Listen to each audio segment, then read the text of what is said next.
Hello everybody, and welcome back to my YouTube channel. I feel like such a professional when I say that. Welcome back to my YouTube channel. I've got a YouTube channel, but I have, and I'm talking about my patella tendon rupture and repair.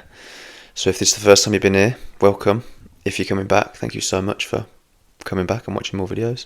If you watched last time and you know the microphone debacle issues, rest assured, like the professional I am now, I have tested the microphone, it is going to work, and I've got a new phone, so hopefully it's a better quality video. Anyway, welcome back. In this one I'm going to talk about what it's been like weeks 2 and 3 post-surgery, with a few clips. I had my first appointment, I saw my cut for the first time after the operation, which I'll show you, and yeah, just let you know what's been going on and update you, and let you know, as always, what to expect if you've got it coming up. But again, thanks so much for watching.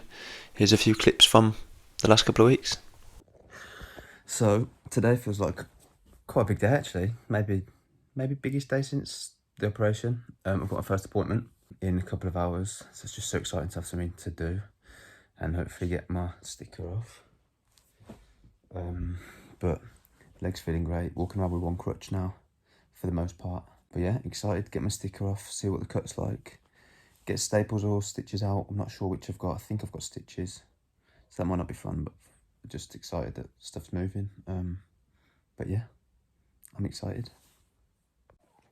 Yeah, as I said, my legs were feeling good, but today actually for the first time I kind of craved bending it. Like people say, oh, is it frustrating not being able to bend it because you're in the brace? But like, no, up to this point it hasn't been, because I can't bend it and it would be like uncomfortable to try. Whereas this morning I know I'm getting better, because it's like, oh, I'd like to bend my leg. So hopefully they'll get me out of the brace at the hospital and give it a bit of a bend and see where we're up to. But I feel really good about it. I hope they do. Right, I'm ready. Everything's just like, just had a shower then. Unreal compared to what it used to be. Getting dressed is fine, putting shoes on is fine. Everything's improving so much, man. I feel great. And I'm so excited for this appointment. It's crazy that like I'm more excited for this than I've been for loads of things that should be much more exciting. But when this is everything that's going on for you, it's a big deal. So off we go. Hey.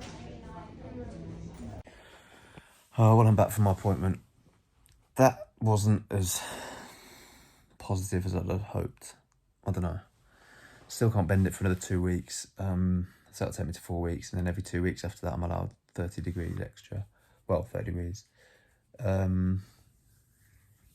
Yeah, I was hoping to speak to my surgeon, but I didn't. He wasn't there. I hoped that someone would kind of bend my leg a little bit, or I don't know, and tell me I could bend it 10 degrees or 20 or whatever, but because that kind of lines up with what other people have had. But no, 2 more weeks dead straight, and then go from there. So a little bit disheartened, but just gonna have to get back into patient mode and just be patient, because that's all I can do. Like, loads of staples in it though. I'll put a picture up, hopefully not squeamish, but yeah, loads of staples. No, I wasn't expecting staples for some reason. They told me it was stitches, and I just didn't feel like there were staples in there, and it didn't look like there was going to be, but then there was loads of them. Getting the original dressing off waxed my legs, man. Pulled all the hairs out. That was the worst pain I've been in out of all of it. But again, that wasn't that bad. A bit disheartened, but we'll get there. And this is what my leg's looking like now. New dressing that doesn't really stick. So yeah, I had my first appointment, and as I said, I was very excited for it, because it was just nice, just felt like a checkpoint and something to do. But then also, I'm sure you can tell, because I told you, I was pretty disheartened after, a little bit deflated. It just felt like I was making really good progress, and was en route to keep making really good progress, and that felt like a bit of a slowing down, but that's fine. Ultimately, I want to heal really well, and I'm not going to take any risks at all, because of course I don't want to go through this again. So it was just a bit of a reminder actually that it's a very serious injury, and to just take it steady. And this is going to be, I mean, cliche coming up, but a marathon, not a sprint. I don't need to be back immediately doing everything I was doing before. So probably a well-timed reminder just to take it steady, keep letting the thing heal. We don't need to rush anything, and yeah, it was another 2 weeks of not bending it. I kind of hoped for some reason. I'm in touch with another a nice lad, Kieran, that he was told originally 4 weeks not bending it, and then after his 2 week appointment, they told him he could bend it. So I was like, oh, maybe I'll get that, and maybe they just said it to everyone. So I was kind of hoping that would happen, but it didn't. But yeah, like I say, it's probably a nicely timed reminder that it's a serious injury. We were 2 weeks post-op just to take it steady in, and we'll get there. Another 2 weeks of not bending it is not the end of the world by any stretch. And in fact, the guy I saw was saying that before the braces had sort of been invented, they just used to stick people in a cast for 4 weeks just so they definitely weren't bending it. Because you're saying it takes about 6 weeks for it to heal up. So some people will get you moving, some people will prefer for you not to, just so it's got the chance to heal and won't re-injure. So yeah, expect 4 weeks of not bending it, but it's absolutely fine, man. The time does fly. And then if you get told you can move it beforehand, it's a bonus. Another thing about the appointment though, it all just felt a little bit rushed. I really hoped I'd talk to my surgeon, just so I'd kind of crave a bit of clarity. I want to hear from the guy that did the operation, hear a little bit about what it was like when he went in there, and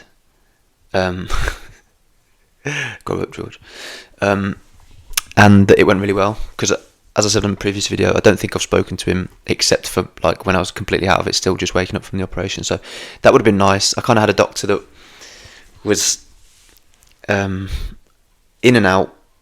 The lady taking my staples out and stuff was lovely, but the doctor was a bit in and out and not really interested in having a conversation. I asked a couple of questions and he kind of misunderstood a bit and just wasn't particularly patient with me. It didn't feel like a personalised experience, if that makes sense, which might be asking too much. It is the NHS. I know they're snowed under. Like, they were running an hour and 20 minutes late for the appointments. Like, they're so busy. I do get that.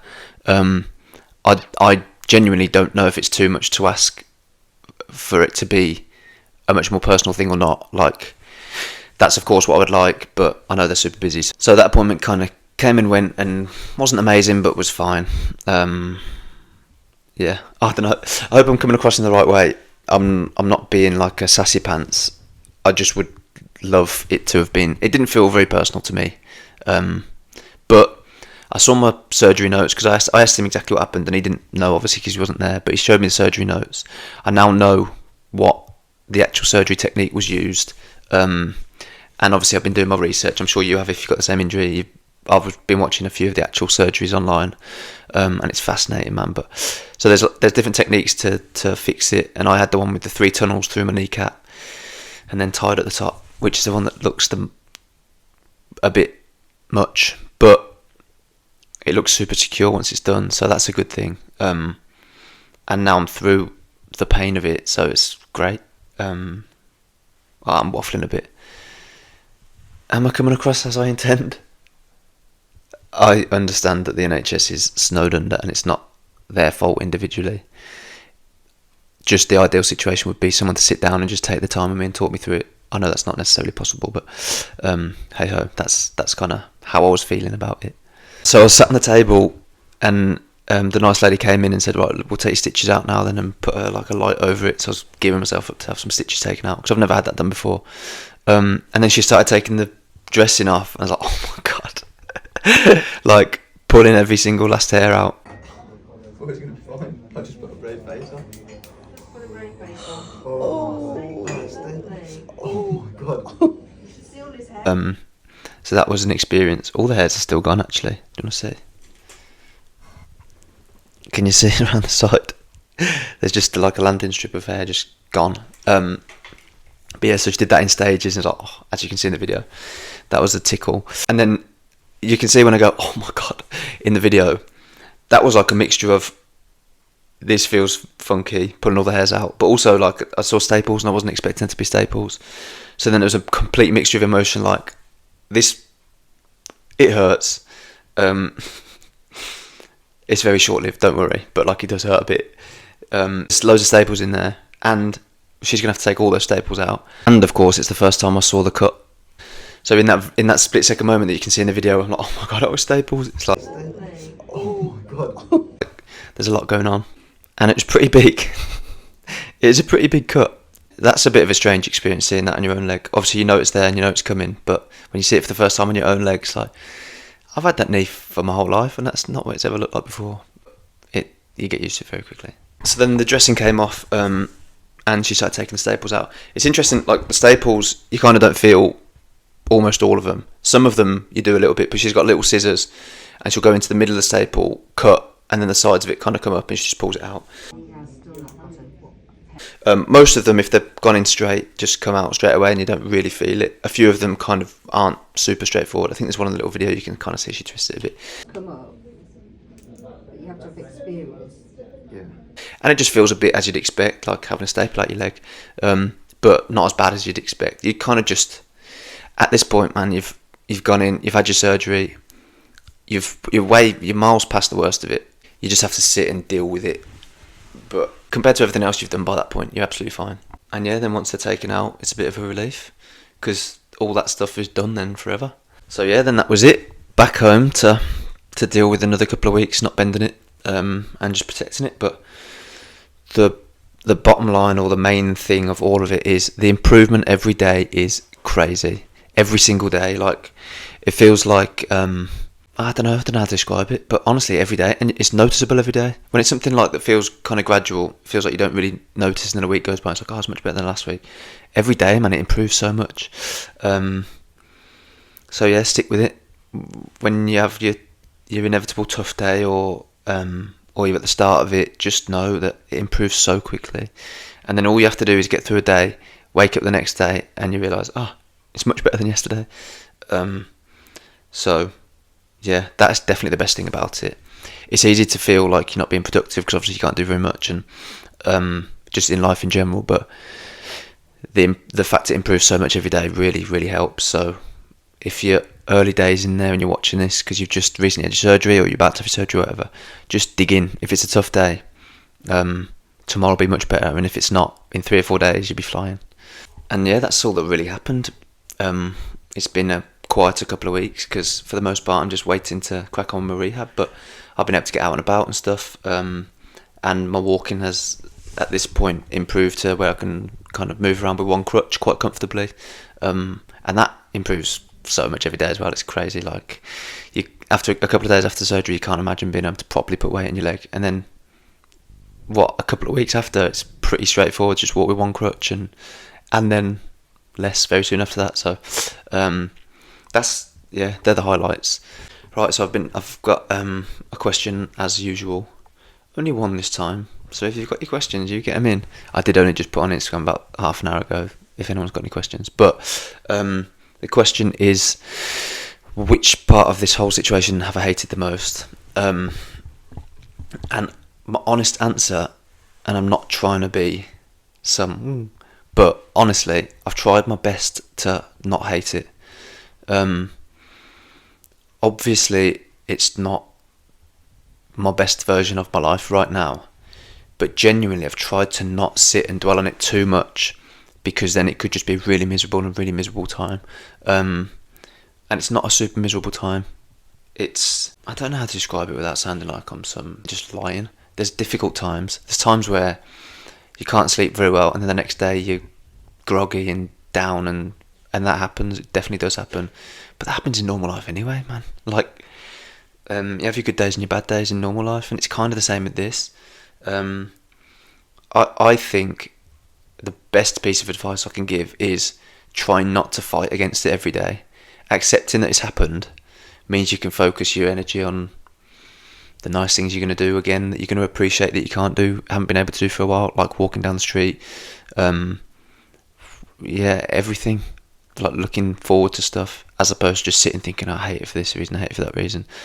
So of course I understand the question. It's a situation that's very easy to dislike strongly, but I try my very best not to. And the odd time when I have a tougher day, just confide in my girlfriend, who's been incredible, and she gets me feeling a bit better. And so then just feel those feelings for a little bit and then let it pass. But yeah, I've really tried my best not to hate it. And that's been serving me pretty well, because we're getting there. Slowly but surely we're getting there. That is not to say that if you have a tough time that you're not entitled to, or that you're doing the wrong thing. There's times where it's rubbish and feels rubbish, but if you can kind of limit those and just accept it and let it pass, that for me has been the best way of dealing with it, because then I don't have to sit every minute, every waking minute thinking, oh, this is rubbish, which it would be so easy to do, but yeah. And if you're down and you need to speak to someone and you haven't got anyone to speak to, message me. I mean it. Like, even outside of this stuff, I put on my Instagram that you can talk to me about anything, anytime, and loads of people do. So if at any point you want to talk to someone, you've got questions or you haven't got questions, just thinking, I'm feeling really down, message me. My Instagram's in the description, or comment on here, or whatever. And if it's a conversation you want no one to know about, they don't have to know about it, it's fine. Just talk to me, because I know exactly what you're going through. And that goes for someone that's not even having this injury. If you're a bit down, drop me a message, we can have a chat, and I bet I can get you feeling better. Well, you can get you feeling better, but you can just talk yourself through it with me. Anyway, I'm going on. Yeah, I don't even know what I'm saying. But that's it for this video. I hope it's been useful in some way. If you've got any more questions about the process or things I haven't covered or anything, what to expect or anything, man, anything, I mean it, reach out, drop me a message. I'm going to say in this video, same as all the others, if it's 2023 like it is now, or 2028 or 2035, whatever, drop me a message and we can have a chat. I'm here anytime. But thank you so much for watching again. Like I said, I hope it's been useful, and bye.